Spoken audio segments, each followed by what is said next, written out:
कुरुक्षेत्र का मैदान सज चुका था। एक ओर कौरवों की विशाल सेना, दूसरी ओर पांडवों का संकल्प। लेकिन उसी समय एक नाम धीरे धीरे दोनों सेनाओं में डर बनकर फैल रहा था। वह था बर्बरीक। कौरवों के शिविर में रात को सभा लगी थी। दुर्योधन के चेहरे पर चिंता साफ दिख रही थी। क्या तुम सबने उस योद्धा के बारे में सुना है? उसने धीमे स्वर में पूछा। सभा में सन्नाटा छा गया। कर्ण बोला, हाँ, वो घटोत्कच का पुत्र है और कहते हैं उसके पास सिर्फ 3 तीर है, लेकिन वो 3 तीर पूरी सेना के लिए काफी है। दुर्योधन की मुट्ठी भिज गई। अगर वो पांडवों के साथ आ गया तो? कर्ण ने गहरी सांस ली। तो युद्ध शुरू होने से पहले ही खत्म समझो। उसी समय शकुनी हंस पड़ा। महाराज, डरने की जरूरत नहीं। हर योद्धा की कोई न कोई कमजोरी होती है। लेकिन तभी एक सैनिक भागता हुआ आया। महाराज, वो बर्बरीक युद्ध भूमि की ओर बढ़ रहा है। सभा में हलचल मच गई। सुबह का समय था। दूर से एक योद्धा दिखाई दिया। उसके चेहरे पर अजीब सा आत्मविश्वास था, जैसे उसे पता हो कि उसे कोई हरा नहीं सकता। भीष्म ने उसे देखा और धीमे से कहा, यह साधारण योद्धा नहीं है। दुर्योधन ने तुरंत आदेश दिया, उसे रोको, पहले जानो कि वो किस पक्ष में है। बर्बरीक शांत स्वर में बोला, मैं युद्ध देखने नहीं, लड़ने आया हूँ। कर्ण आगे बढ़ा, तो बताओ तुम किसके साथ लड़ोगे? बर्बरीक ने बिना झिझक कहा, मैं हमेशा कमजोरों का साथ देता हूँ। यह सुनते ही सभा में खामोशी छा गई। दुर्योधन चौंक गया। तो तुम पांडवों के साथ हो? बर्बरीक मुस्कुराया, जब तक वे कमजोर हैं। कर्ण की आंखों में गंभीरता आ गई। और अगर वे मजबूत हो गए? बर्बरीक ने सीधा जवाब दिया, तो मैं कौरवों के साथ हो जाऊंगा। अब दुर्योधन के चेहरे पर डर साफ दिख रहा था। यह तो धोखा है, वह चिल्लाया। बर्बरीक शांत रहा। नहीं, यह मेरा वचन है। भीष्म पितामह ने गहरी आवाज में कहा, यह योद्धा किसी एक पक्ष का नहीं, यह युद्ध का अंत है। कौरवों ने उसकी शक्ति की परीक्षा लेने का निश्चय किया। कर्ण ने कहा, अगर तुम इतने शक्तिशाली हो तो हमें दिखाओ। बर्बरीक ने अपना धनुष उठाया और एक तीर निकाला। उसने कहा, यह तीर जिनको मैं चिन्हित करूंगा उन्हें कोई नहीं बचा सकता। उसने तीर चलाया। तीर हवा में घूमता हुआ पूरी सेना के चारों ओर गया। हर सैनिक, हर रथ, हर हथियार को छूकर वापस आ गया। कर्ण की आंखें फैल गईं। यह असंभव है। अब दूसरा तीर निकाला। यह तीर जिनको बचाना है उन्हें चिन्हित करेगा। तीर ने कुछ सैनिकों को छुआ और वापस लौट आया। अब तीसरा तीर। बर्बरीक ने कहा, अब यह तीर बाकी सबको समाप्त कर देगा। तीर छूटते ही हवा कांप उठी और अगले ही पल पूरी सेना के चारों ओर घूमकर सिर्फ चिन्हित सैनिकों को छोड़कर बाकी सबको समाप्त कर सकता था। लेकिन बर्बरीक ने उसे वापस बुला लिया। सभा में खामोशी छा गई। दुर्योधन पीछे हट गया। यह तो अकेला ही हम सबको खत्म कर सकता है। शकुनी भी पहली बार चुप था। भीष्म पितामह ने धीरे से कहा, समस्या इसकी शक्ति नहीं है, समस्या इसका वचन है। कर्ण ने पूछा, मतलब? भीष्म बोले, यह हमेशा हारने वाले के साथ रहेगा और युद्ध को कभी खत्म नहीं होने देगा। दुर्योधन के माथे पर पसीना आ गया। तो क्या हम जीत ही नहीं सकते? भीष्म ने गंभीर स्वर में कहा, न हम न पांडव, कोई भी नहीं। उसी समय दूर खड़े श्री कृष्ण सब देख रहे थे। उनकी आंखों में गहरी सोच थी।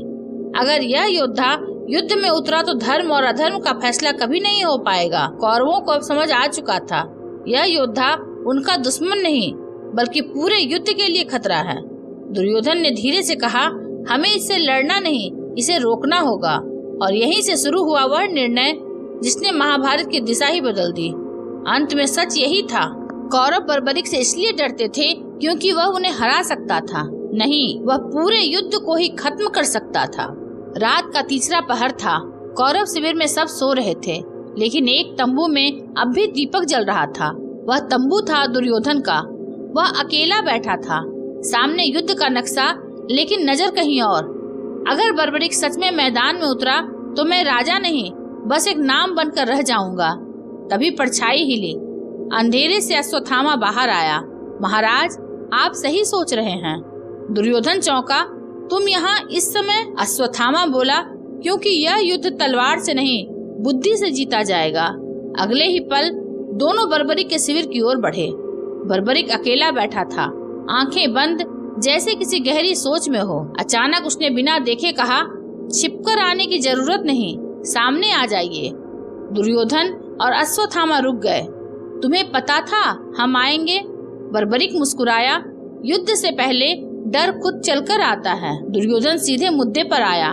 तुम क्या चाहते हो? कुछ नहीं, बर्बरिक ने शांत स्वर में कहा।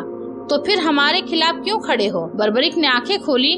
मैं किसी के खिलाफ नहीं, मैं सिर्फ संतुलन के पक्ष में हूँ। अश्वत्थामा आगे बढ़ा। और अगर हम तुम्हें अपने साथ मिला लें? बर्बरिक हंसा। आप मुझे नहीं, मैं आपको चुनूंगा जब आप कमजोर होंगे। अब दुर्योधन का धैर्य टूट गया। तो सुनो, वह गर्जा, अगर तुम हमारे खिलाफ गए तो हम तुम्हें युद्ध में आने से पहले ही खत्म कर देंगे। कुछ पल के लिए सन्नाटा छा गया। फिर बर्बरिक धीरे से उठा।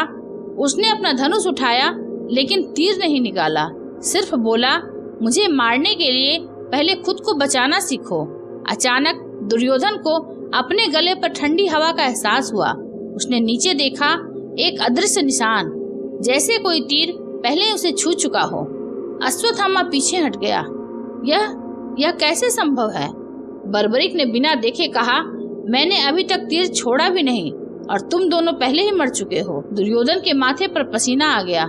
यह योद्धा लड़ाई शुरू होने से पहले ही जीत सकता है। लेकिन असली ट्विस्ट अभी बाकी था।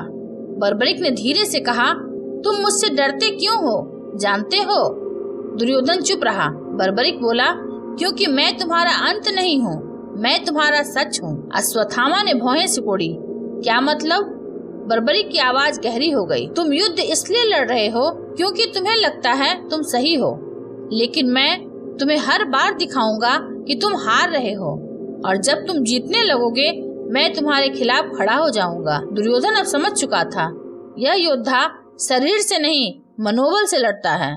अगर बर्बरिक मैदान में उतरा तो सैनिक तलवार से नहीं अपने डर से मरेंगे। अचानक हवा बदल गई।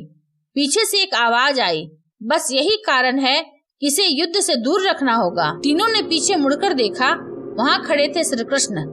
श्री कृष्ण आगे बढ़े और दुर्योधन से बोले, तुम इससे डरते हो क्योंकि यह तुम्हें हरा देगा। फिर बर्बरिक की ओर देखकर कहा, और मैं इससे डरता हूँ क्योंकि यह युद्ध को खत्म ही नहीं होने देगा। सन्नाटा छा गया। बर्बरिक ने पहली बार गंभीर होकर पूछा, तो क्या आप मुझे रोकेंगे? श्री कृष्ण ने सीधा उत्तर दिया, हाँ, क्योंकि यह युद्ध सिर्फ जीत का नहीं, निर्णय का है। और यहीं पर कहानी एक ऐसे मोड़ पर पहुंच गई जहां से वापस लौटना संभव नहीं था। जब सबसे शक्तिशाली योद्धा युद्ध के लिए खतरा बन जाए तो क्या उसे रोकना सही है या गलत? रात और गहरी हो चुकी थी। कुरुक्षेत्र के उस सुनसान हिस्से में जहां अभी युद्ध शुरू भी नहीं हुआ था, 3 लोग खड़े थे, बर्बरिक, श्री कृष्ण और उनके बीच एक ऐसा सन्नाटा जो आने वाले विनाश से भी भारी था। बर्बरिक ने पहली बार सीधे पूछा, अगर मैं इतना ही बड़ा खतरा हूँ तो मुझे बनाया ही क्यों गया? श्री कृष्ण कुछ पल चुप रहे, फिर बोले, हर शक्ति का जन्म परीक्षा के लिए होता है और हर परीक्षा का अंत त्याग से। बर्बरिक की आंखों में पहली बार हल्की बेचैनी आई। तो मेरा अंत तय है? श्री कृष्ण ने सीधा जवाब नहीं दिया। उन्होंने जमीन से एक मुट्ठी मिट्टी उठाई और हवा में उड़ा दी। यह युद्ध सिर्फ हथियारों से नहीं लड़ा जाएगा, यह युद्ध है अहंकार और सत्य के बीच। बर्बरिक ने धीरे से कहा, और मैं? श्री कृष्ण ने उसकी आंखों में देखते हुए कहा, तुम वह शक्ति हो जो इस युद्ध को अर्थहीन बना सकती है। यह शब्द सुनते ही पहली बार बर्बरिक के चेहरे की शांति टूट गई। अर्थहीन? उसने दोहराया। श्री कृष्ण आगे बढ़े, अगर तुम युद्ध में उतरे तो न पांडव बचेंगे न कौरव। तुम जीतोगे, लेकिन वह जीत किसी काम की नहीं होगी। बर्बरिक ने अपने हाथों को देखा, वही हाथ जो कभी अपनी माँ की गोद में खेले थे, आज पूरे युद्ध का अंत कर सकते थे। धीरे से उसने पूछा, तो क्या मेरी सारी शक्ति बस एक गलती है? श्री कृष्ण ने तुरंत कहा, नहीं, तुम गलती नहीं हो, तुम समाधान हो। बर्बरिक ने चौंक कर देखा, कैसा समाधान जिसमें मुझे ही खत्म होना पड़े? श्री कृष्ण की आवाज अब और गहरी हो गई। कभी कभी सबसे बड़ी जीत वही होती है जहां तुम खुद मैदान में नहीं उतरते। बर्बरिक अब समझने लगा था। उसने धीमे स्वर में कहा, अगर मैं जीवित रहा तो यह युद्ध कभी खत्म नहीं होगा। श्री कृष्ण ने सिर हिलाया, हाँ। कुछ पल के लिए दोनों बस एक दूसरे को देखते रहे। फिर बर्बरिक हल्का सा मुस्कुराया, तो असली युद्ध मेरे अंदर है, श्री कृष्ण ने कहा, और अगर तुम इसे जीत गए तो वही सबसे बड़ा बलिदान होगा। अब बर्बरिक की आंखों में कोई डर नहीं था। उसने अपना धनुष जमीन पर रख दिया। मैं समझ गया, मैं इस युद्ध को जीत सकता हूँ, लेकिन मैं इसे सही नहीं बना सकता। धीरे धीरे वह श्री कृष्ण के सामने झुक गया। अगर मेरा अंत इस युद्ध को अर्थ देता है तो मैं तैयार हूँ। हवा थम गई, जैसे समय खुद रुक गया हो। श्री कृष्ण ने आखिरी बार पूछा, क्या तुम सुनिश्चित हो? बर्बरिक ने बिना झिझक कहा, हाँ, क्योंकि अब मैं समझ गया हूँ। कभी कभी सबसे बड़ी शक्ति खुद को रोक लेना होती है। और अगले ही क्षण बर्बरिक ने अपना सिर दान कर दिया। लेकिन इस बार यह सिर्फ एक बलिदान नहीं था, यह एक निर्णय था, एक समझ थी, एक ऐसा त्याग जो पूरे युद्ध को अर्थ दे गया। श्री कृष्ण ने धीरे से उसका सिर उठाया और ऊंचाई पर स्थापित कर दिया। अब तुम इस युद्ध को देखोगे, लेकिन एक योद्धा की तरह नहीं, एक साक्षी की तरह। नीचे युद्ध शुरू हो चुका था, लेकिन ऊपर एक ऐसा साक्षी था जिसने लड़कर नहीं, समझकर जीत हासिल की थी। अगर आपके पास पूरी दुनिया को जीतने की ताकत हो, लेकिन उसे सही नहीं बना सकते, तो क्या आप लड़ेंगे या खुद को रोक लेंगे? कमेंट में जरूर बताएं। अगर आपको यह वीडियो अच्छा लगा हो तो इसे लाइक, शेयर और सब्सक्राइब अवश्य करें। धन्यवाद।